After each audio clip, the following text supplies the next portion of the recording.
Au nom du Père et du Fils et du Saint-Esprit. Amen.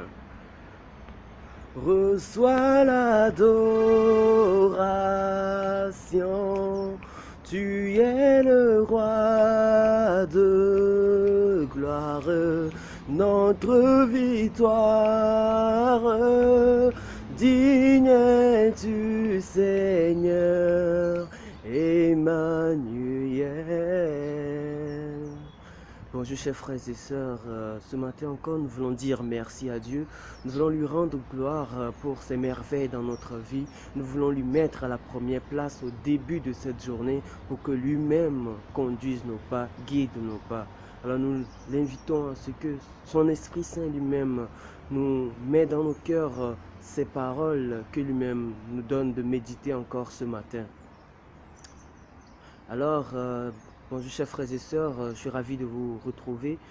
Et ce matin, je vais partager avec vous l'évangile qui est tiré de Luc au chapitre 9, du verset 57 à 62. Et cela nous parle de suivre Jésus, ou plus précisément, on va dire, de la difficulté de suivre Jésus, ou encore des exigences pour suivre Jésus.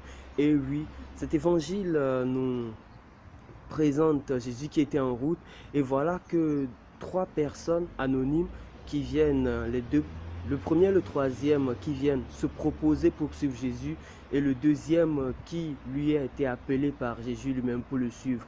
Et on verra que la réponse de Jésus à ces trois personnes sont un peu déroutantes, peuvent nous choquer, mais quoi qu'il en soit, c'est une manière pour nous que Jésus utilise pour nous dire que le suivre, ça doit être un choix résolu, ça doit être une décision qu'on a vraiment pensée et une décision voulue. Alors, on peut dire que c'est une invitation à ce que chaque chrétien, ou si moi-même je suis un croyant, je dois faire cette rencontre personnelle avec le Christ. Ce n'est pas quelqu'un qui doit décider à ma place, mais c'est moi-même qui décide de suivre le Christ en âme et conscience des choses. Voilà. Et je me lance pour suivre Jésus, quoi qu'il arrive. Alors on va voir la première personne qui dit à Jésus, je te suivrai partout, je te suivrai partout. Ça nous rappelle Pierre qui est si prêt à suivre le Christ, mais on verra que une fois que le maître a été arrêté, ça a été difficile de le suivre par la suite. Mais quoi qu'il en soit, la grâce du Seigneur, il est toujours disponible. Alors, son pardon est toujours accessible et on peut toujours se repentir et le suivre d'une manière totalement saine à la fois prochaine. Alors, cette première personne, Jésus va lui dire que les renards et les terniers, que les renards et les oiseaux des terriers, mais le Fils de l'homme, lui, n'a pas de place où reposer sa tête. En effet, celui qui veut suivre le Christ, qu'on peut appeler disciple, il doit vivre comme le Maître a vécu.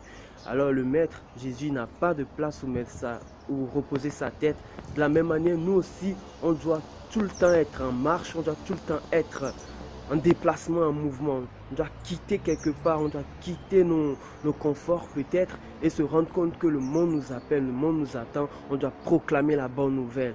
Alors c'est cette manière de toujours être en action, aller vers les autres, proclamer la bonne nouvelle qui fait que Jésus dira à cette première personne que si tu veux vraiment me suivre, il faut t'attendre à être toujours en mouvement, il faut t'attendre à souffrir, il faut t'attendre à la douleur. Voilà. Et c'est ce qui arrivera à Jésus lui-même. Il s'est donné sur la croix pour nous sauver. Et la deuxième personne, Jésus, c'est lui-même qui va lui appeler. Il dit de lui suivre. Et cette personne va trouver une excuse. Et cette excuse, c'est qu'on lui laisse pour aller enterrer son père. Et oui, normalement, en lisant cela, on peut dire, mais pourquoi Jésus ne peut pas comprendre cette affaire familiale? Tant plus que c'est comme honorer son père et sa mère. Mais là, on voit bien que le royaume de Dieu, l'annonce du royaume de Dieu est prioritaire face à ces choses terrestres que l'on est appelé à faire. Et Jésus nous demande de le mettre à la première place. Et quant à la troisième personne qui va dire à Jésus, je te suivrai aussi partout, Jésus va lui répondre Quiconque met la main à la charrue et regarde en arrière n'est pas propre au royaume de Dieu. En effet, lui, dans sa proposition de suivre le Christ, il dit de lui laisser la permission d'aller dire à Dieu, d'aller dire au revoir à sa famille, aux gens de sa maison. On voit bien qu'il y a toujours des choses, quand on décide de suivre le Christ, il y aura toujours des choses qui vont nous empêcher, mais le Seigneur nous dit de le mettre à la première place. Et si on le met à la meilleure place, à la première place, toutes ces choses qu'on a peur de laisser, qu'on a peur de quitter, on va les retrouver un peu plus tard, c'est sûr. Dieu, lorsqu'il nous appelle, même s'il y a cette souffrance, on a la joie dans cette souffrance-là.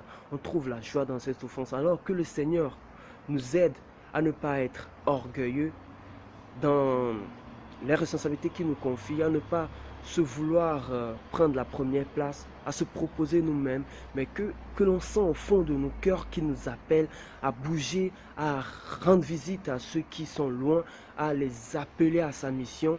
Et secondo, que Dieu nous aide à ce que nous n'ayons pas d'excuses à fuir les responsabilités qu'il nous donne, que nous n'ayons pas toujours les yeux tirés vers l'arrière, vers le derrière, vers les choses qu'on a, vers le passé, mais qu'on a toujours nos yeux levés sur cette gloire, sur cette création que lui-même nous donne, qui nous témoigne de ses merveilles dans nos vies.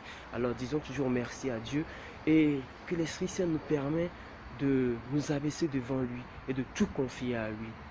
Que son nom soit toujours béni et que la journée soit bonne pour chacun et chacune de nous. Amen.